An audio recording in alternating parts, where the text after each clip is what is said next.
Hivi unajua kwamba kuna wakati kwenye maisha bidii peke yake haitoshi? Unaweza ukawa unapambana usiku na mchana, una akili nyingi, una njaa ya mafanikio, lakini bado unajikuta umekwama pale pale. Unahisi kama kuna siri fulani huna, kama kuna mlango umefungwa na huna funguo zake. Leo nataka nikupe stori ya mtu mmoja ambaye alikuwa kwenye hali mbaya kuliko hata wewe. Mtu ambaye alizaliwa kwenye umaskini wa kutupwa, hakuwa na shule, hakuwa na connection, wala hakuwa na pesa. Lakini alitumia siri moja kubwa sana, siri inayoitwa The Alchemy of Knowledge, au ule uchawi wa kubadili maarifa kuwa dhahabu, ili kuwa mmoja wa watu wakuu zaidi duniani. Huyu jamaa anaitwa Michael Faraday. Kama leo unatumia umeme, unatumia feni, unatumia gari, basi unamtumia yeye. Lakini njia aliyopita na jinsi alivyomtumia mtu mwingine kupanda juu ndiyo somo kubwa nataka tulijadili leo. Na tutatumia mawazo ya mwandishi Robert Greene kuelewa hii gemu inachezwa vipi. Tuanze mwanzo kabisa. Mwaka ni 1805. Tuko London, Uingereza. Lakini usiwaze ile London ya kwenye picha za Instagram au London ya matajiri. Hii ilikuwa London ya watu wa chini, London yenye giza, matope na njaa. Michael Faraday anazaliwa kwenye familia ya watoto 10. Baba yake alikuwa fundi chuma, yaani mhunzi, lakini alikuwa mgonjwa sana kiasi kwamba mara nyingi hakuweza kufanya kazi. Hali nyumbani ilikuwa mbaya. Kuna siku alikuwa anakula mkate mmoja tu kwa wiki nzima. Faraday hakuwa na matumaini yoyote. Watu wa mtaani walijua kabisa, huyu dogo hatima yake imeshaandikwa. Angeishia kuwa mfanyakazi wa nguvu za mikono, angeishia kuwa maskini na angekufa bila mtu yoyote kumjua. Elimu ya sekondari au chuo ilikuwa ni ndoto ya matajiri tu. Lakini Faraday alikuwa na kitu kimoja cha tofauti. Alikuwa na njaa ya kujua vitu.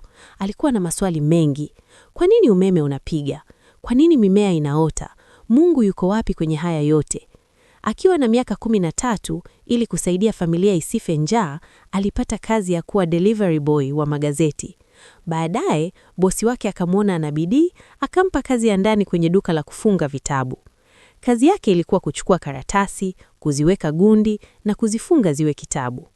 Hapa ndipo alchemy ilipoanzia.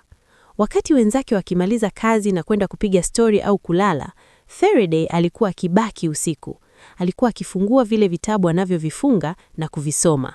Alikuwa na meza maarifa. Siku moja akaangukia kitabu cha sayansi ya umeme. Moyo ukamlipuka. Akahisi kama amepata wito wake. Akajisemea, sitaki kuwa mfungaji vitabu milele, nataka kuwa mwanasayansi. Lakini hapo ndipo tatizo lilipokuwa. Wewe ni kijana wa mtaani, huna hela, huna degree, utawezaje kuwa mwanasayansi wakati maabara zote ni za watu wakishua? Faraday akakutana na kitabu kingine kilichompa mwongozo. Kitabu hicho kilimfundisha kwamba ukisoma kitu usikariri, fanya kwa vitendo.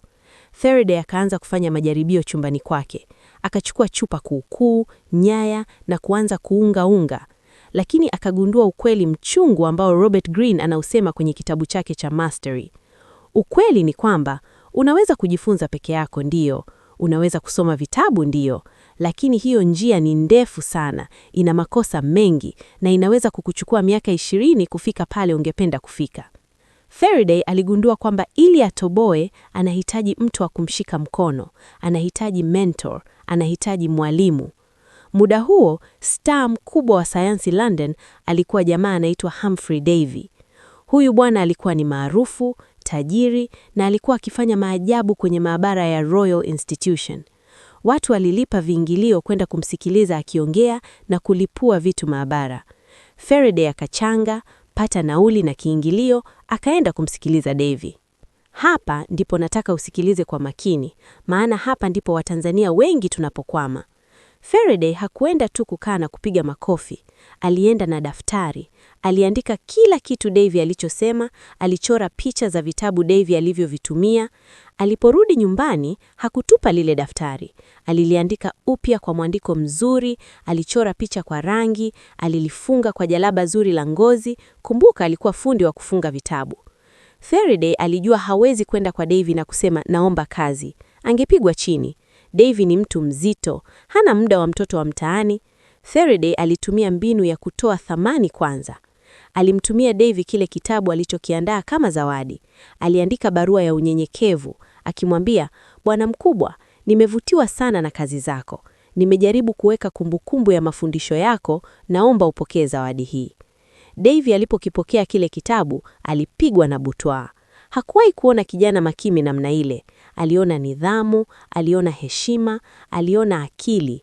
Ingawa hakuwa na nafasi ya kazi kwa wakati huo, alimweka Faraday kichwani. Siku chache baadaye, kama zali la mentali, Davy akapata ajali maabara. Kemikali ilimlipukia usoni na kumuuma macho. Hakuweza kuona wala kuandika kwa siku chache. Alihitaji msaidizi haraka. Akamkumbuka yule kijana wa kitabu. Faraday akaitwa. Hii ndiyo siri ya pili. Fursa inakuja kwa wale waliojiandaa. Faraday alipofika, hakuwa na kiburi. Alifanya kila kitu. Aliosha chupa, alifagia sakafu, aliwasha hoto, alipanga makaratasi.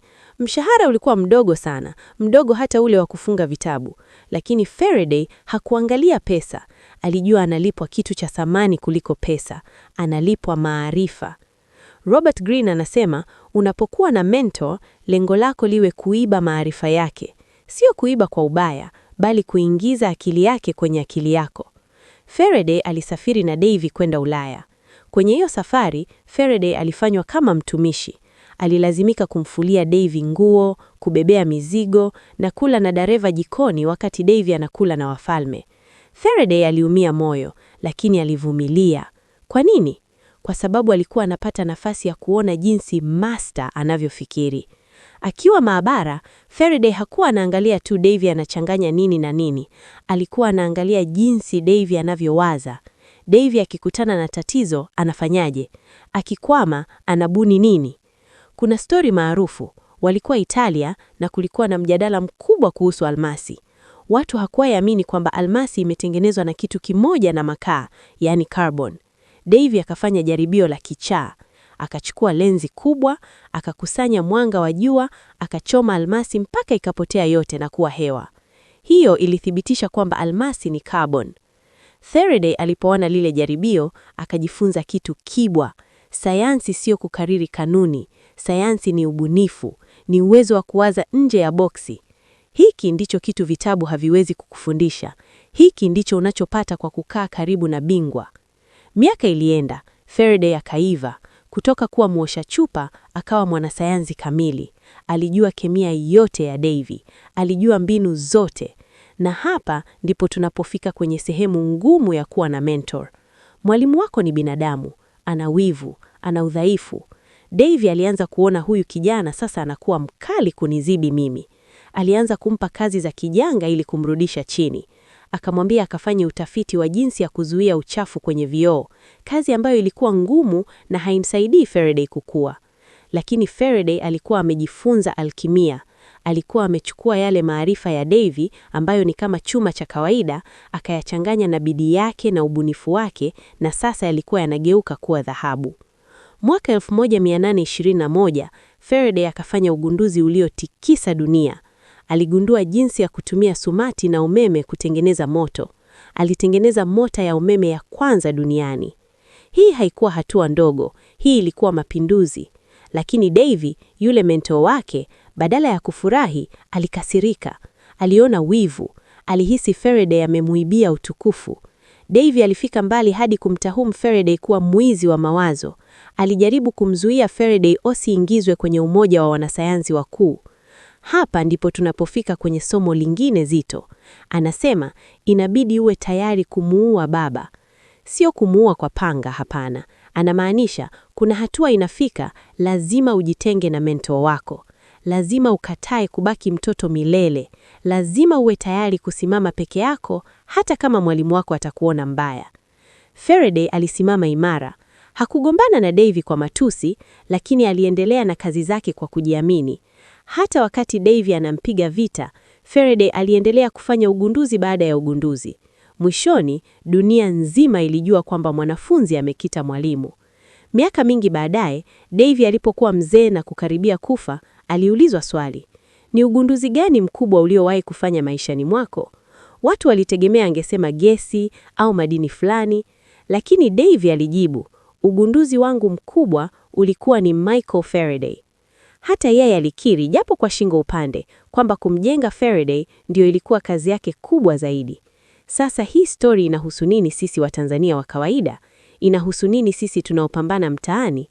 Somo la kwanza: acha kujidanganya kwamba utafanikiwa peke yako. Hiyo dhana ya self-made ni uongo. Kila mtu aliyefanikiwa alisimama kwenye mabega ya mtu mwingine. Kama unataka kuwa fundi magari mzuri, usijifungie chumbani usome vitabu za engine. Nenda karakana, tafuta fundi mzoefu, beba spana zake, nawa mikono yake michafu, jifunze kwa vitendo. Somo la pili: unapotafuta mentor, usiwe kupe. Usiende kwa mtu uliyemzidi uwezo ukaomba akusaidie. Nenda ukiwa na kitu mkononi. Faraday alienda na kitabu alichokiandaa. Wewe unaenda na nini? Unaweza msaidia huyo mtu kupanga ratiba zake, unaweza kumsaidia kwenye mitandao